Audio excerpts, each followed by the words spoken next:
Healing hands क्लिनिकमध्ये आम्ही बघतो बरेचदा आमच्याकडे गरोदर महिला येतात ज्यांना प्रेग्नन्सीच्या लेटर पार्टमध्ये तसेच डिलिव्हरी नंतर पाईल्सचा त्रास झालेला असतो। खासकर या पाईल्सच्या त्रासामध्ये नेमकं काय होतं तर ब्लीडिंग बघायला मिळतं, तसेच गुदद्वाराच्या ठिकाणी सूज बघायला मिळते किंवा काही वेळेला तिथून काही मांस बाहेर आलेलं दिसतं।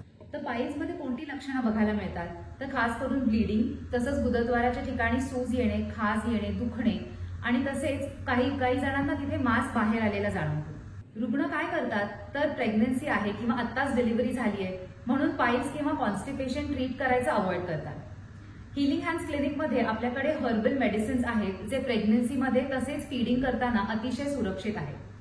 आपण त्यांना एनोॲक्टची टॅबलेट देतो जी सकाळ संध्याकाळ 1 टॅबलेट घ्यायची असते, तसेच कॉन्स्टॅक्ट पावडर जी अतिशय सेफ लॅक्झेटिव्ह आहे। तसेच हिलिंग हँड्स क्लिनिकमध्ये आता आपण एक पेटेंटेड असा स्प्रे स्वरूपात औषध निर्माण केलं आहे ज्याला आपण एनो स्प्रे म्हणतो।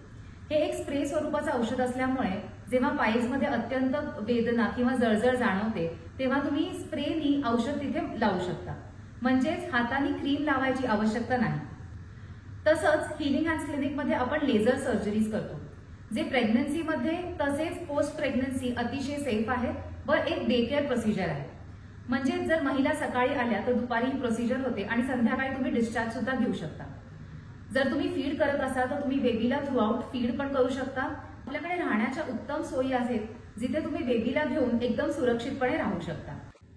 तर जर तुम्ही प्रेग्नंट असाल किंवा पोस्ट प्रेग्नन्सी तुम्हाला काही सिम्पटम्स जाणवत असतील तर तुम्ही निश्चिंतपणे हिलिंग हँड्स क्लिनिकमध्ये येऊ शकता। आपल्याकडे स्पेशलाइज्ड फिमेल डॉक्टर्स आहेत जे तुमचे उपचार करतील। धन्यवाद।